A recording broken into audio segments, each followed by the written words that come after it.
Baik, Assalamualaikum warahmatullahi wabarakatuh. Alhamdulillahirrabbilalamin.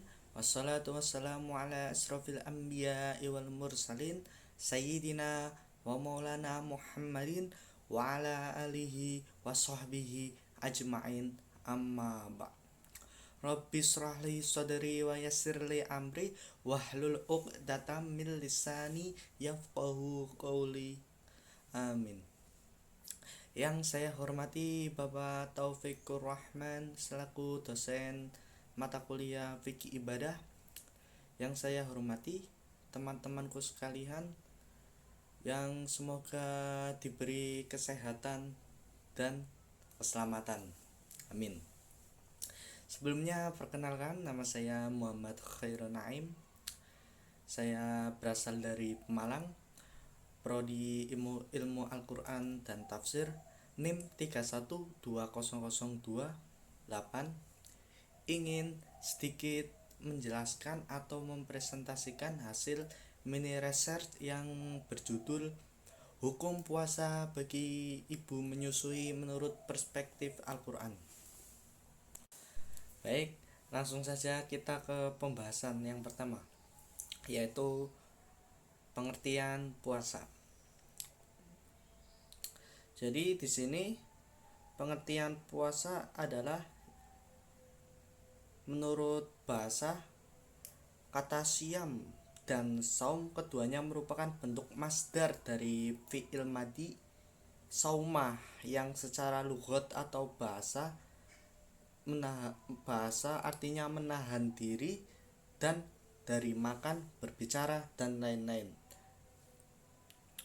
Jadi secara umum pengertian puasa menurut bahasa yaitu menahan diri atau menahan sesuatu dari makan dan minum. Baik, selanjutnya yaitu pengertian ibadah puasa secara terminologi. Di sini banyak ulama yang mengemukakan pendapat, di antaranya yaitu Abi Abdillah Muhammad bin Qasim Asy-Syafi'i. Menurutnya, puasa menurut syara' adalah menahan diri dari segala sesuatu yang dapat membatalkan, seperti keinginan untuk bersetubuh dan keinginan untuk makan semata-mata karena taat kepada Allah dengan niat yang telah ditentukan, seperti niat puasa Ramadan, puasa kifarat atau puasa nazar pada waktu siang hari, mulai dari terbitnya fajar sampai terbenamnya matahari. Baik, selanjutnya menurut Abi Yahya Zakaria Al-Ansori, beliau berkata, puasa menurut istilah yaitu menahan diri dari segala sesuatu yang membatalkannya sesuai dengan tata cara yang telah ditentukan. Selanjutnya menurut Imam Taqiyuddin Abu Bakar bin Muhammad Al-Husaini, beliau berkata bahwasanya puasa menurut syara' adalah menahan diri dari sesuatu yang telah ditentukan bagi seseorang yang telah ditentukan pula pada waktu tertentu dan beberapa syarat. Selanjutnya yaitu Imam Muhammad bin Ismail Al-Kahlani, beliau berpendapat menahan diri dari makan, minum, dan hubungan seksual dan lain-lain yang telah diperintahkan menahan diri daripadanya sepanjang hari menurut cara yang telah diisyaratkan, disertai pula menahan diri dari perkataan yang sia-sia. Di sini perkataan yang sia-sia yaitu seperti berbicara kotor, intinya perkataan-perkataan yang tidak berfaedah. Baik, saya lanjutkan.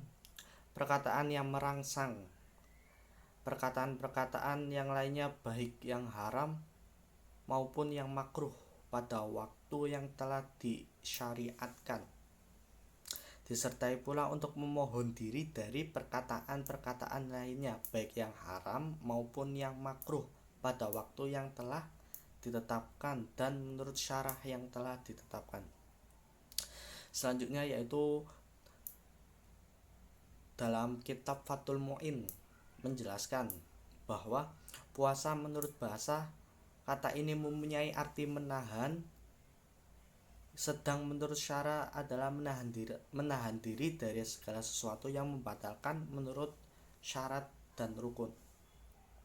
Dari beberapa definisi di atas bisa disimpulkan bahwa ibadah puasa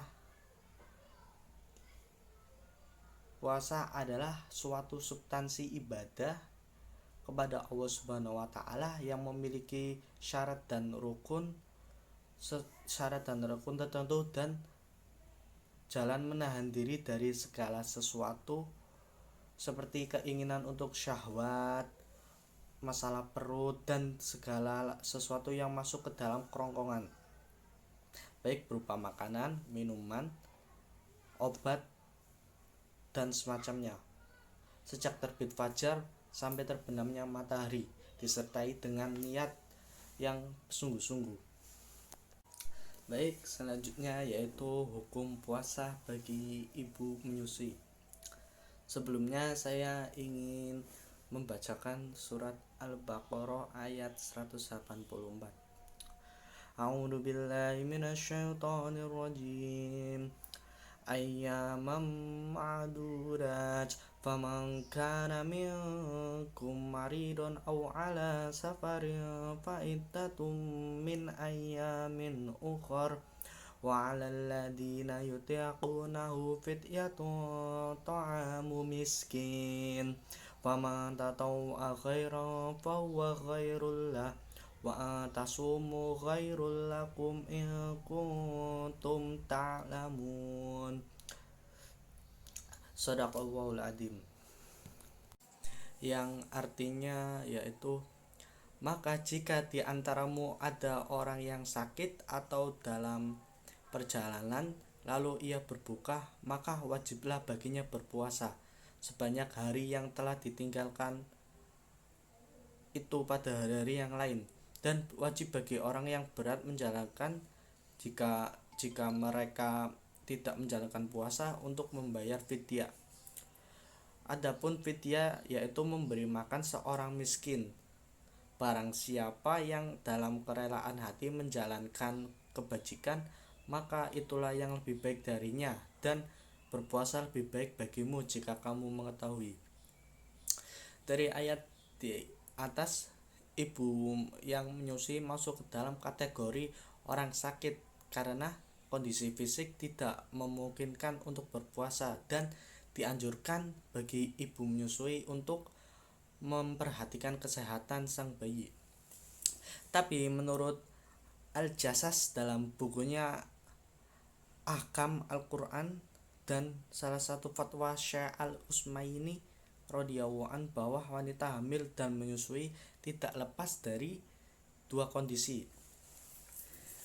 Kondisi pertama yaitu kondisi wanita hamil dan menyusui sehat, kuat, tidak ditimpa kesulitan, dan tidak berdampak buruk bagi anaknya. Maka wanita seperti ini wajib berpuasa karena tidak ada uzur baginya untuk meninggalkan puasa. Kondisi seperti ini dapat ditinjau dari dua hal, yaitu pertama, wanita dengan kondisi fisik yang prima dan kuat.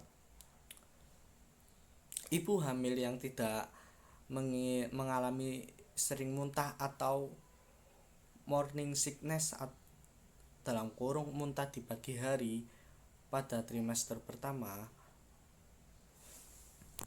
Pada kondisi ini, ibu hamil mendapatkan rukso atau keringanan berpuasa dengan 3 keadaan.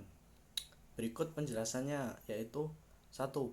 Untuk wanita hamil dan menyusui.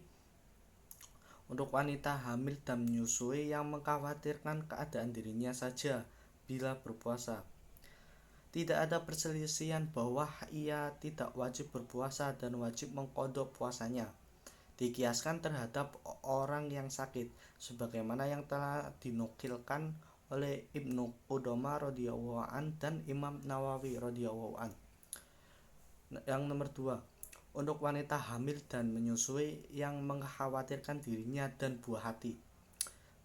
Kondisi seperti ini sama halnya dengan yang pertama.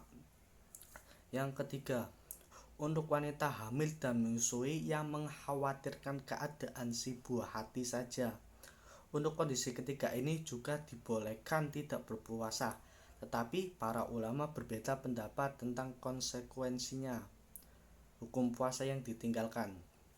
Berikut sedikit paparan tentang perbedaan pendapat tersebut.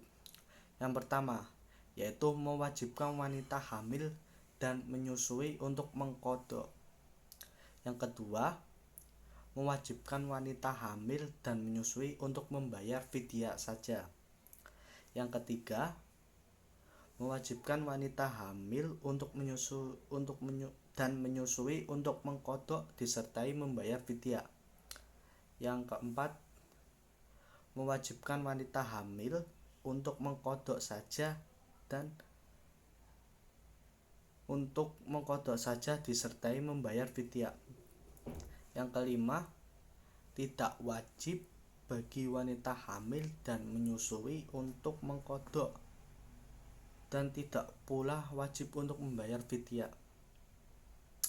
Dari beberapa perbedaan pendapat ulama, kita mengambil jalan tengahnya saja, yaitu dengan qadha dan membayar fidyah. Demikian dari saya. Kurang lebihnya mohon maaf apabila penjelasan saya kurang jelas dan tidak lebih detail, karena di sini saya itu juga masih belajar dan berusaha menjadi yang terbaik. Baik. Wabillahi taufiq wal hidayah. Wassalamualaikum warahmatullahi wabarakatuh.